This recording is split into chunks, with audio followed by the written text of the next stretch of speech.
Breaking news. అసలు ధర్మస్థలిలో ఏం జరిగింది, ప్రస్తుతం ఏం జరుగుతోంది? ధర్మస్థలిలో వాస్తవాలు తెలుసుకోవాలి అని మీలో ఎంతమందికి ఉందో కామెంట్ చేయండి.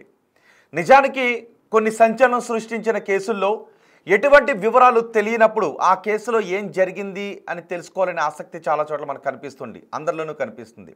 కానీ అందులో ఏమీ తెలియకుండా అసంపూర్ణంగా రోజులు గడిచిపోతూ ఉంటే ఇందులో అసలు ఏం జరిగింది అనే అనుమానం చాలామందికి వ్యక్తమవుతూ ఉంటుంది. మొన్న గండికోటలో బాలిక హత్య కేసు విషయంలోనూ అవే డౌట్లు అలాగే ఉన్నాయి.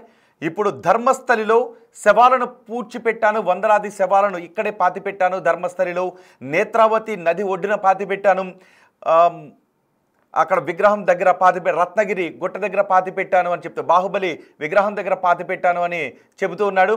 సో అతను చెబుతున్న దాంట్లో, భీమా చెబుతున్న దాంట్లో వాస్తవాలు ఏమైనా ఉన్నాయా? ఇప్పటి వరకు కేవలం ఒక 5-6 అస్థి పంజరాలు మాత్రమే దొరికాయి. అతను నల్లటి ముసుగు వేసుకుని పోలీసుల దగ్గరకు వచ్చి, కోర్టు దగ్గరకు వచ్చి చెప్పినప్పుడు కొన్ని ఎముకలను కూడా తీసుకొచ్చాను అని చెప్పాడు. మరి ఆ ఎముకలు ఎవరివి అనేది ఏమన్నా తెలిసిందా? ఆ ఎముకలు ఎవరివో కూడా ఇంతవరకు తెలియలేదు. ఇప్పుడు కర్ణాటక అసెంబ్లీలో ఈ తతంగం అంతా ధర్మస్థలపై విష ప్రచారం చేయటానికే వాడుకుంటున్నారు, ధర్మస్థల పేరును చెరగొట్టడానికే ఇదంతా చేస్తూ ఉన్నారు అని కొంతమంది ఎమ్మెల్యేలు చెప్తూ ఉన్నారు. వాళ్ళు చెబుతున్నది, అడుగుతున్నది కూడా ఒకటే. అసలు ఆ వ్యక్తి తొలుత తీసుకొచ్చిన పుర్రెలు ఎముకలు ఎవరివోనైనా గుర్తించారా అని అడుగుతూ ఉన్నారు. కానీ ఇంతవరకు ధర్మస్థలలో తవ్వకాలు చేపట్టిన ప్రదేశాల్లో అనుకున్న స్థాయిలో ఎముకలు, పుర్రెలు, చంపి కప్పబెట్టిన ఆనవాళ్లు లభించకపోవడంతో చాలా అనుమానాలు వ్యక్తమవుతున్నాయి. ఇంకా అక్కడ తవ్వకాలు జరుగుతూనే ఉన్నాయి. ఒక్కసారి మనం బాహుబలి విగ్రహం ఉన్న రత్నగిరి గుట్ట దగ్గర ఏం జరిగిందో మనం చూస్తే, అతను ఏం చెప్పాడు? బాహుబలి విగ్రహం ఉన్న రత్నగిరి గుట్ట దగ్గరకు 200 మీటర్ల దూరంలో అక్కడ పాతి పెట్టాను అని చెప్పాడు. సరిగ్గా 200 మీటర్ల దూరంలో తవ్వకాలు జరిపారు. వర్షం వస్తున్నప్పటికీ కూడా వర్షంలో ఉండి మరి హిటాచీలతో అక్కడ తవ్వారు, ప్రొక్లైనర్లతో అక్కడ తవ్వారు. కానీ ఎటువంటి పాతి పెట్టిన ఆనవాళ్ళు కూడా లభించలేదు. అండ్ ఇంకొకటి, రత్నగిరి గుట్ట దగ్గర కొత్తగా మట్టి పోసిన ఆనవాళ్ళు గుర్తించారంట సిట్ అధికారులు. మరి అక్కడికి మట్టి ఎందుకు తీసుకొచ్చి పోసారు అని ఎంఆర్ఓని అడిగితే ఎంఆర్ఓ సరైన సమాధానం చెప్పలేదంట. దీంతో ఎంఆర్ఓకు నోటీసులు కూడా పంపించారంట. అంటే దీంతో కొన్ని అనుమానాలు వ్యక్తమయ్యాయి. ఇక్కడ తవ్వకాలు జరుగుతున్నాయి అని తెలిసి కొంతమంది కావాలి అని తవ్వకాలు జరిపి అక్కడ ఎముకలను మాయం చేసే ప్రయత్నాలు ఏమైనా చేశారా? దృశ్యం సినిమాలో వెంకటేష్ లాగానే కొన్ని అనుమానాలు వ్యక్తమవుతున్నాయి. కానీ అది అవకాశమే లేదు అని కొంతమంది కొట్టిపారేస్తున్నారు. ఎందుకంటే చూడండి ఒకసారి, అదిగో అది 13వ స్పాట్.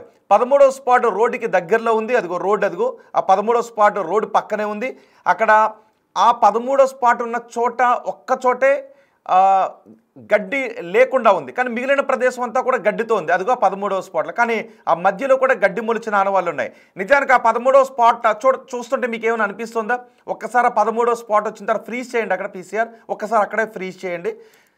13వ స్పాట్ ప్లే చేసేటప్పుడు మనం ఫ్రీజ్ చేసి చూద్దాం. ఒక్కసారి ఆ 13 కనిపించిన తర్వాత పీసీఆర్ ఒకసారి అదిగో అక్కడ ఫ్రీజ్ చేయండి. అదిగో 13వ స్పాట్. ఆ స్పాట్ని చూస్తుంటే మీకు ఏమనిపిస్తుంది? అక్కడ ఆల్రెడీ తవ్వి ఎముకలను ఏమైనా ఆనవాళ్ళు ఉంటే తీసేసి మళ్ళీ కప్పెట్టేసినట్టుగా, మళ్ళీ మట్టి పోసేసినట్టుగా మీకేమన్నా అనిపిస్తుందా? కొంతమంది ఇదే అనుమానాలు వ్యక్తం చేస్తున్నారు. అదిగో ఒకసారి మళ్ళీ ఫ్రీజ్ చేయండి, అక్కడే ఫ్రీజ్ చేయండి. ఆ 13వ స్పాట్ని మనం ఫ్రీజ్ చేసి కుదిరితే జూమ్ చేయండి. ఆ 13వ స్పాట్ని మనం చూస్తుంటే మీకు ఆల్రెడీ అక్కడ తవ్వకాలు జరిపి మళ్ళీ మట్టి పోసేసినట్టుగా ఏమైనా అనిపిస్తుందా? కానీ కొంతమంది అవునని అంటూ ఉన్నారు, కొంతమంది కాదని అంటూ ఉన్నారు, కొంతమంది ఇంకొన్ని అనుమానాలు వ్యక్తం చేస్తున్నారు.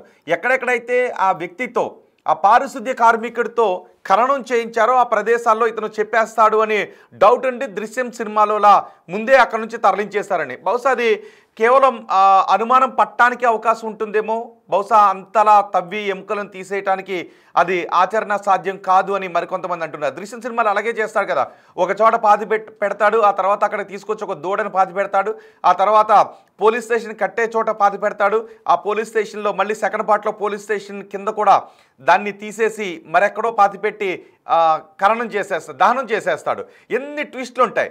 మరి ధర్మస్థలి కేసులో కూడా అన్ని ట్విస్టులు ఉన్నాయా? నిజానికి ఇప్పుడు ఏమంటున్నారు అంటే, నేత్రావతి నది ఒడ్డున పాతి పెట్టారు కాబట్టి అక్కడ వరదలు ఎక్కువగా వస్తాయి కాబట్టి కొట్టుకుని వెళ్ళిపోయాయి అని. కానీ 13వ స్పాట్ మాత్రం నేత్రావతి నది ఒడ్డున లేదు, అది ఒక రోడ్డు పక్కన ఉంది. అక్కడ వరదలు వచ్చి కొట్టుకుని వెళ్ళిపోవడానికి అవకాశం లేదు. మరి ఎముకలు, అస్థిపంజరాలు, పుర్రెలు ఎందుకు దొరకడం లేదు? ఆ పారిశుద్ధ్య కార్మికుడు అబద్ధం చెబుతూ ఉన్నాడా? అతను ఏదేదో ఊహించుకుని అబద్ధాలు చెప్తున్నాడా? లేదు ఒక 1994 నుంచి 2014 వరకు ఈ తతంగం నడిచింది. ఆ తర్వాత 10 ఏళ్ళు గడిచిపోయింది కాబట్టి ఈ 10 ఏళ్లలో ఎముకలు కూడా భూమిలో కలిసిపోయాయా? ఏం జరిగి ఉంటుంది? సిట్ అధికారులు మాత్రం అతను చెప్పిన దాన్ని పాటిస్తూ, అతను చెప్పిన దాన్ని వింటూ, అతను ఎక్కడెక్కడైతే చూపించాడో అక్కడక్కడ తవ్వుతూ ఉన్నారు. ఇప్పుడు సిట్ అధికారులు మళ్ళీ అతన్ని అడిగారు, నువ్వు ఏదైనా ఊహించుకుంటూ ఉన్నావా లేదా నిజంగానే జరిగిందా? మరి నువ్వు చెప్పిన చోట తవ్వకాలు జరిగితే ఎందుకు దొరకలేదు అని సిట్ అధికారులు అంటే, నాకు బాగా గుర్తుంది, నేను ఇక్కడే పాతి పెట్టాను, ఇక్కడే ఆ ఎముకలకు సంబంధించిన అవశేషాలు ఉండాలి అని. మరి రాడార్ను తీసుకొచ్చి అక్కడ తవ్వకాలు జరపాలని అనుకున్నారు. రాడార్ను కూడా తీసుకొచ్చినట్టుగా తెలుస్తుంది, కానీ వాటిని ఉపయోగించలేదు అని అంటున్నారు. చూడండి ఒకసారి, అక్కడ చిన్న చిన్న ప్రొక్లైనర్లు కూడా తీసుకొచ్చి తవ్వకాలు జరుపుతున్నారు. ఇదిగో ఈ 4వ బాక్స్లో చూడండి, అదే GPR, గ్రౌండ్ పెనట్రేటింగ్ రాడార్. దీన్ని తీసుకొని వచ్చి అక్కడ సెర్చ్ చేయటం చాలా ఖర్చుతో కూడుకున్న పని అంట. మరి ఖర్చుతో కూడుకున్న పని కాబట్టి రాడార్ని తీసుకుని రాకుండా మామూలుగానే తవ్వకాలు జరుపుతున్నారా? మామూలుగా సాంకేతిక పరిజ్ఞానాన్ని ఉపయోగించకుండా అతను చెప్పిన చోటల్లా తవ్వుకుంటూ వెళితే ఖర్చు అవుతుంది, టైం వేస్ట్ అవుతుంది. ఒకవేళ దొరకకపోతే, ఏమీ దొరకకపోతే అబాస్ పాలయ్యే అవకాశం కూడా ఉంటుంది. మరి రాడార్ని ఉపయోగిస్తున్నారని తొలుత వార్తలు వచ్చాయి, ఇప్పుడు రాడార్ని ఉపయోగించడం లేదు అంటూ వార్తలు వస్తున్నాయి. అసలు ధర్మస్థలిలో ఏం జరుగుతోంది? 13వ స్పాట్లోనే చాలా బాడీస్ని పాతి పెట్టాను అని చెప్తున్నాడు. కానీ 13వ స్పాట్లో ఇప్పటి వరకు ఎంత లోతు తవ్వారో తెలుసా? 13వ స్పాట్లో సుమారు 15 అడుగుల లోతు వరకు తవ్వారంట. 15 అడుగుల లోతు తవ్వినప్పటికీ కూడా అక్కడ ఎటువంటి అవశేషాలు దొరకలేదు. ఒక్క బాడీ కూడా 13వ స్పాట్లో దొరకలేదు. ఇప్పటి వరకు ఏమనుకున్నారు అంటే 9 నుంచి 13వ స్పాట్ వరకు చాలా ఎక్కువ దేహాలను పాతిపెట్టాను అని చెప్పాడు. 9 నుంచి 13వ స్పాట్ దగ్గర తవ్వితే ఎక్కువ ఆనవాళ్ళు దొరికే అవకాశం ఉందనుకున్నారు. 11లో తవ్విన తర్వాత లేదు 11 కాదు, 11కు కొంచెం దూరంలోని మళ్ళీ ఇంకో స్పాట్ చెబితే అక్కడ తవ్వారు. 11/A అని ఆ స్పాట్ను గుర్తించారు. అక్కడికి వెళ్ళి తవ్వకాలు జరిపితే అక్కడ కేవలం ఒక 4 అవశేషాలు దొరికినట్టుగా తెలుస్తుంది. అక్కడ మాత్రమే కొన్ని ఎక్కువగా లభించాయి. ఆ తర్వాత మనకి 6వ స్పాట్లోనే లభించాయి. ఆ తర్వాత ఇంకెక్కడ కూడా ఈ ఆనవాళ్ళు దొరకలేదు. దీంతో అతను చెబుతున్న దాంట్లో వాస్తవాలు ఉన్నాయా లేదంటే ఇతను ఏదైనా ఊహించుకుని చెప్తున్నాడా అనే అనుమానాలు వ్యక్తమవుతున్నాయి. 13వ స్పాట్లో ఏకంగా 15 అడుగుల లోతు తవ్వినప్పటికీ ఒక్క బాడీకి సంబంధించిన అవశేషం ఎందుకు బయటకు రాలేదు? ఏకంగా 13వ స్పాట్లో 70 మృతదేహాలను పాతి పెట్టాను అని చెప్తున్నాడు. మరి 13వ స్పాట్లో ఎవరైనా అక్కడ నుంచి తీసేశారా, తరలించేశారా? 13వ స్పాట్లో అతను ఒక్కరోజు పాతి పెట్టినవి కాదు, 1994 నుంచి 2014 వరకు ఆ మధ్యకాలంలో పాతిపెట్టినవే. కానీ అక్కడ ఎందుకు మిగిలిన ప్రదేశం అంతా గడ్డితో ఉంటే ఆ ఒక్క ప్రదేశం మాత్రం ఎందుకు గడ్డితో లేదు? ఈ లోపే ఎవరైనా అక్కడికి వచ్చి తవ్వకాలు జరిపి వాటిని అక్కడ నుంచి ఏమైనా మాయం చేశారా? అలాంటి అవకాశం ఉంటుందా? చూడండి, అదిగో అదే 13వ స్పాట్. అటువైపు ఇటువైపు అంతా కూడా గడ్డితో ఉంది, కానీ ఆ 13వ స్పాట్లోనే అక్కడ మాత్రమే గడ్డి లేదు. చూడండి, ఆ స్ట్రెచ్ అంతా కూడా గడ్డితో ఉంది. ఆ 13వ స్పాట్లో అక్కడ మాత్రం గడ్డి ఏమీ కనిపించట్లేదు. చిన్నగా అక్కడక్కడ గడ్డి ఉన్నట్టు మాత్రమే మనకు కనిపిస్తూ ఉంది.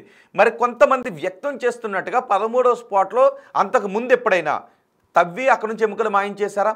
అలాంటి అంటే ఇతను వచ్చి చెప్పేస్తాడు కాబట్టి ముందే మాయం చేసేయాలని కొన్ని నెలల క్రితమో కొన్ని రోజుల క్రితమో ఎవరైనా అక్కడికి వచ్చి తవ్వటానికి అవకాశం ఉంటుందా?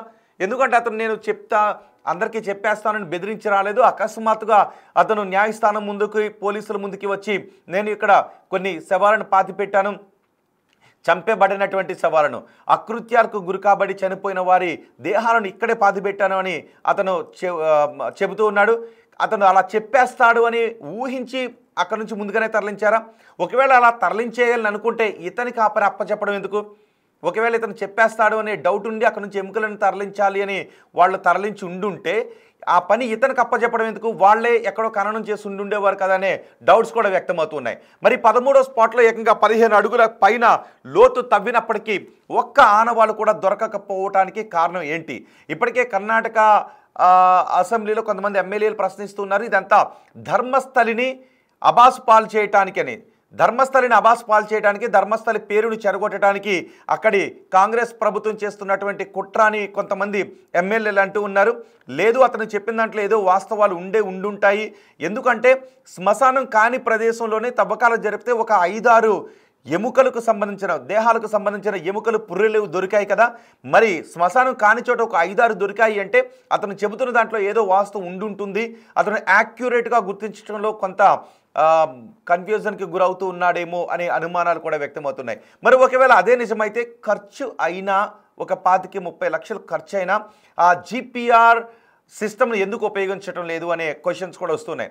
జీపీఆర్ సిస్టమ్ను ఉపయోగిస్తే చాలా ఖర్చు ఎక్కువ అవుతుందంట, అంత ఖర్చు పెట్టాల్సిన అవసరం ఉందా అని ప్రభుత్వం అనుకుంటూ జీపీఆర్ సిస్టమ్ని ఆ స్థాయిలో వినియోగించడం లేదు అనే మాటలు కూడా మనకి వినిపిస్తున్నాయి. సో మీరేమనుకుంటూ ఉన్నారు?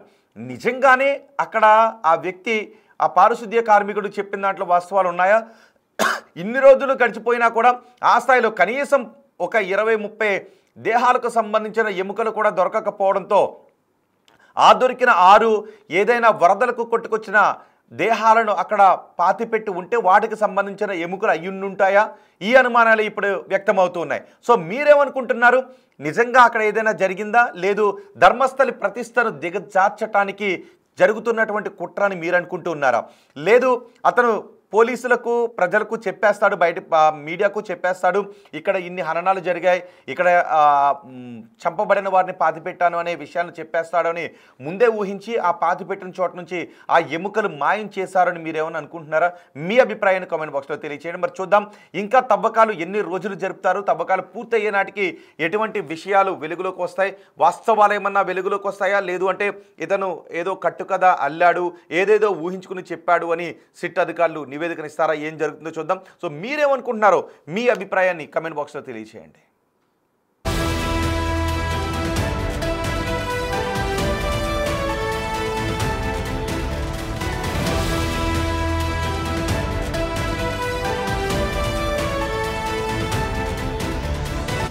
The Big Folk Night 2025 celebrating the soul of Telangana. August 23 సాయంత్రం 6 గంటల నుండి ఎల్బీ స్టేడియంలో. టికెట్స్ బుకింగ్ కోసం ఎంట్రీవాలా యాప్ను డౌన్లోడ్ చేసుకోండి.